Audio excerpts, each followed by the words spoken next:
A kú déédé àsìkò yìí, kókó inú ìwé ìròyìn la mú wá fún yín láti inú àwọn ìwé ìròyìn ilẹ̀ Nàìjíríà. Orúkọ tèmi ni Ọmágbémisọ́lá Ọmọlọ́rọ̀mádé. Ọ̀kan lára àwọn olóyè nínú ẹgbẹ́ òṣèlú People's Democratic Party (PDP) àti agbẹnusọ àná fún Àtíkù Abubakar, Ṣẹ́gun Ṣówùnmí ti ṣe àwárí Ààrẹ Bọ́lá Tinubu gẹ́gẹ́ bí gbòǹgbò ìṣòro tí ẹgbẹ́ PDP ń kojú.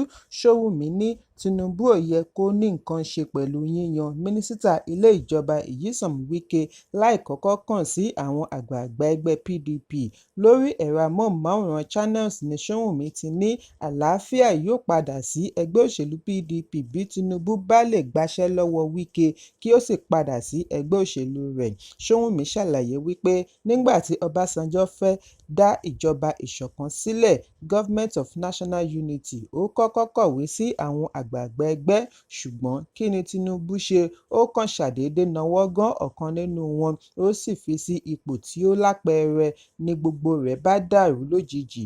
Bí ó bá fẹ́ kí nǹkan padà bọ̀ sípò, kí ó júwe ilé fún Wike ká wá wò bóyá ìdàgbàsókè ò ní bá ẹgbẹ́ ní kíákíá. Ẹ̀kúnrẹ́rẹ́ ìròyìn yìí wà ní ìwé ìròyìn Daily Post tó jáde lónìí.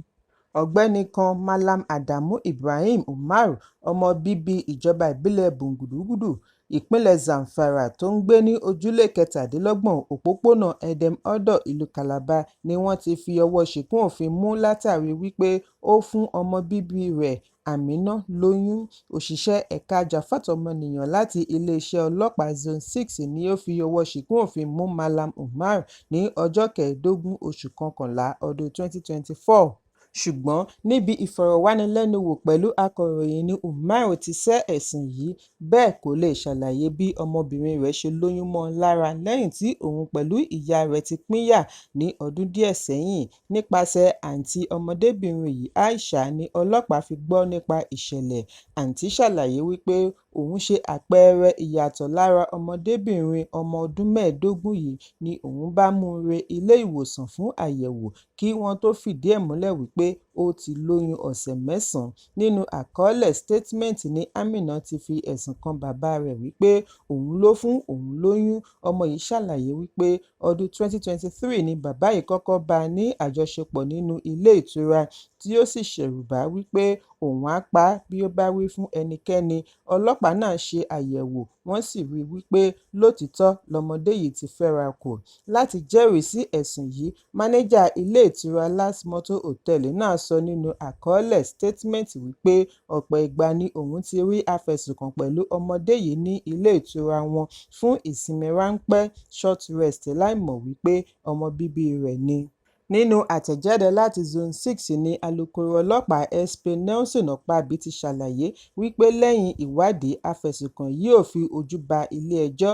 Wọ́n wá gba òbí àti alágbàtọ́ ní ìmọ̀ràn kí wọ́n máa ṣe àmójútó ọmọ wọn dáadáa, kí wọ́n sì ṣọ́ra fún àwọn oníbálòpọ̀ àgbàlagbà sí ọmọ píníṣín (pedophiles) láwùjọ. Bákan náà ni wọ́n rọ àwọn òṣìṣẹ́ ilé ìtura kí wọ́n máa ṣe òfintótó oníbàárà kí wọ́n sì ṣe àfisùn sí àgọ́ ọlọ́pàá ní kíákíá bí wọ́n bá kófìrí irúfẹ́ ìwà ọ̀daràn bẹ́ẹ̀. Ẹ̀kúnrẹ́rẹ́ ìròyìn yìí wà ní ìwé ìròyìn Daily Post tó jáde lónìí. Lánàá ni gómìnà ìpínlẹ̀ Ọ̀ṣun Adémọ́lá Adélékè bu ọwọ́ lu ₦75,000 gẹ́gẹ́ bí owó oṣù òṣìṣẹ́ tó kéré jù fún àwọn òṣìṣẹ́ ìpínlẹ̀, bí ó ti ké sí àwọn òṣìṣẹ́ kí wọ́n mú iṣẹ́ wọn lọ́kùnkúndùn láti mú ìdàgbàsókè bá ọrọ̀ ajé ìpínlẹ̀.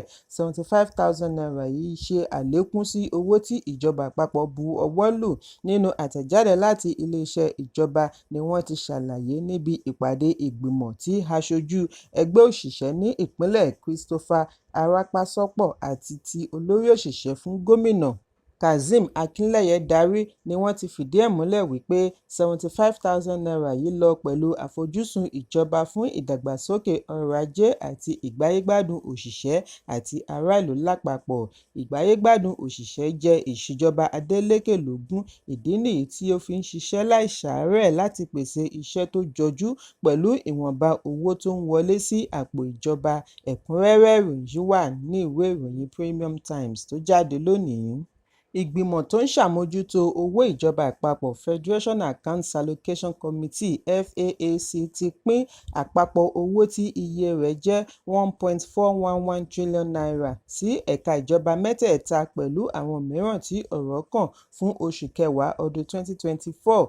Owó yìí ṣe àfihàn wípé àlékún bá owó orí lórí epo àti afẹ́fẹ́ gáàsì, oil and gas royalty, excise duty, value VAT, import duty, petroleum profit tax (PPT) àti companies income tax (CIT).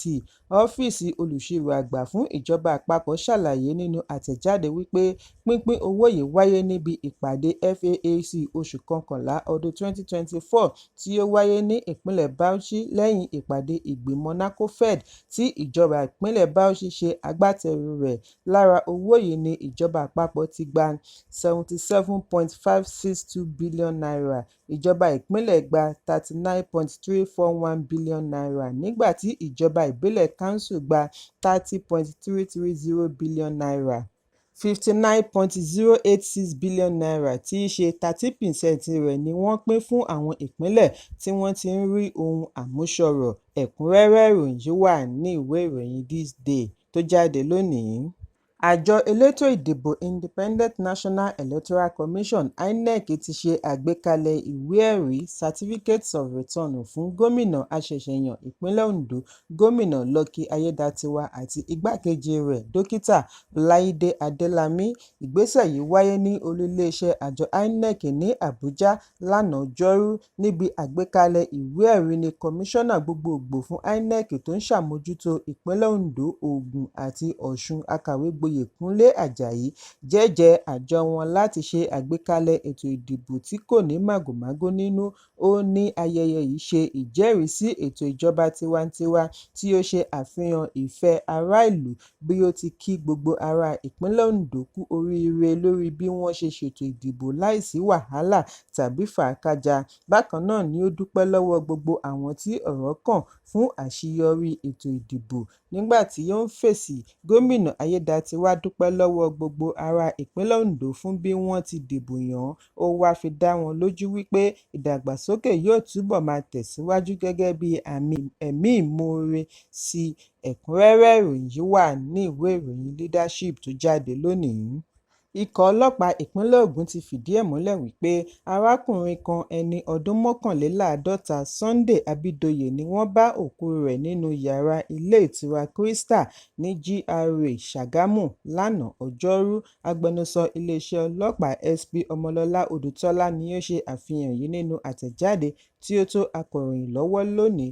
Odùtọ́lá ṣàlàyé wípé òṣìṣẹ́ ilé ìtura CSO Olúwọlé ni ó wá ṣe àfisùn ìṣẹ̀lẹ̀ ọ̀hún ní àgọ́ ọlọ́pàá. Ó ní bí wọ́n ṣe gba ìròyìn ọ̀hún ni ikọ̀ ọlọ́pàá ṣe àbẹ̀wò sí ibi ìṣẹ̀lẹ̀ tí wọ́n sì bá òkú ọ̀gbẹ́ni yìí tí àwọn ẹbí rẹ̀ ti gbé e sí inú ọkọ̀. Wọ́n fẹ́ gbé e lọ ilé ìgbókùúsí. Àtẹ̀jáde náà tẹ̀síwájú wípé àbúrò olóògbé lọ́kùnrin Jimoh Godday tó ń gbé ní Ìmọ̀ta, ìpínlẹ̀ Èkó sọ fún ikọ̀ ọlọ́pàá wípé ẹ̀gbọ́n rẹ̀ ṣẹ̀ṣẹ̀ dé láti orílẹ̀-èdè United States ní ọjọ́ Àbámẹ́ta, ọjọ́ 16 oṣù kọkànlá ọdún 2024.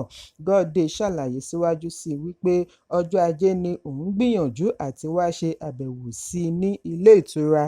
Bí ó ti dé ẹnu ìyàrá rẹ̀ room 109 ni ó kan ilẹ̀kùn ṣùgbọ́n tí kò rẹ́ni fèsì. Lẹ́yìn èyí ni ó béèrè fún ẹ̀dà kọ́kọ́rọ́ lọ́wọ́ mánéjà ilé ìtura tí wọ́n fi ṣí ilẹ̀kùn kí wọ́n tó wá bá òkú rẹ̀ nínú yàrá. Odùtọ́lá ní wọ́n ya àwòrán yàrá yìí, wọ́n sì rí ọ̀pọ̀lọpọ̀ egbògi lóríṣiríṣi títí kan egbògi ìbílẹ̀ nínú yàrá pẹ̀lú òkú rẹ̀. Láàárín ibùsùn yìí ni wọ́n ṣe àkíyèsí wípé ó ń rìn pẹ̀lú ohun tí ó jọ bí omi. Ọ̀rẹ́ olóògbé Ògúnmọ́tì Ògúnwọlé náà fìdí ẹ̀ múlẹ̀ wípé òun sin olóògbé ọ̀rẹ́ rẹ̀ lọ ra oríṣiríṣi egbògi bíi 9 ní ó kù ọ̀la tí ó máa kú látàrí àwáwí àìlera tí ó ṣe. Wọ́n ti jọ̀wọ́ òkú rẹ̀ sí ibi ìgbókùúsí ní ilé ìwòsàn OOUTH Ṣàgámù fún àyẹ̀wò. Kò tíì sí àrídájú ohun tí ó ṣe okùnfà ikú rẹ̀, ṣùgbọ́n ọlọ́pàá ní wọ́n á fi ẹ̀sùn ọ̀hún ránṣẹ́ sí ẹ̀ka ìṣèwádìí ìwà ọ̀daràn fún ìwádìí. Ẹ̀kúnrẹ́rẹ́ ìròyìn yìí wà ní ìwé ìròyìn Punch tó jáde lónìí.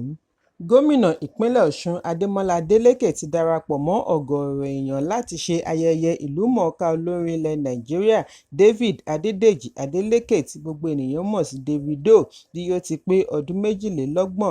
Ìròyìn jábọ̀ wípé ọjọ́ Ajé ọ̀sẹ̀ yìí ni Davido ṣe ìkéde èròǹgbà rẹ̀ àti ṣe ìdálọ́lá $300 mílíọ̀nù sí ilé àwọn ọmọ aláìníyàá láti fi sààmì ayẹyẹ ọjọ́ ìbí rẹ̀. Olórin tí wọ́n bí sí Atlanta, orílẹ̀-èdè United States ní ọjọ́ 21 oṣù kọkànlá ọdún 1992 láti ìdílé oníṣòwò ńlá láti ìpínlẹ̀ Ọ̀ṣun, Adédèjì Adeleke àti olóògbé olùkọ́ ifásitì Veronica Adeleke ni ó pé ọdún 32 lónìí. Láti bá a yọ ayọ̀ ọjọ́ ìbí ni gómìnà ìpínlẹ̀ Ọ̀ṣun tí í ṣe àbúrò bàbá Davido fi darapọ̀ mọ́ àwọn ìlúmọ̀ọ́ká yòókù lórí ẹ̀rọ abánidọ́rẹ̀ẹ́ láti pọ́n ọn lé, ṣe àdúrà fún Davido. Ẹ jẹ́ n kà bí gómìnà ṣe kọ ọ́ lédè Gẹ̀ẹ́sì. Happy birthday to my darling nephew at Davido 001 of Afrobeats. May God's grace continue to shine over you as you make the dynasty, Osun State, Nigeria and the entire black race proud all over the universe. Bákan náà ni olórin J1 náà gba orí ẹ̀rọ abánidọ́rẹ̀ẹ́ X láti fi ìfẹ́ hàn sí Davido. Ẹ̀kúnrẹ́rẹ́ ìròyìn yìí wà ní ìwé ìròyìn Nigerian Tribune tó jáde lónìí. Kókó inú ìwé ìròyìn tòní kò ní jù báyìí lọ. Ẹ pàdé mi ní ìrọ̀lẹ́ fún àkọ́tún ìròyìn. Kí a tó lọ, ẹ má ṣaláì fi àkíyèsí yín ránṣẹ́ kí ẹ sì bá wa subscribe sójú náà wa lórí YouTube kí kókó inú ìwé ìròyìn lè máa tẹ̀ yín lọ́wọ́ ní kíákíá.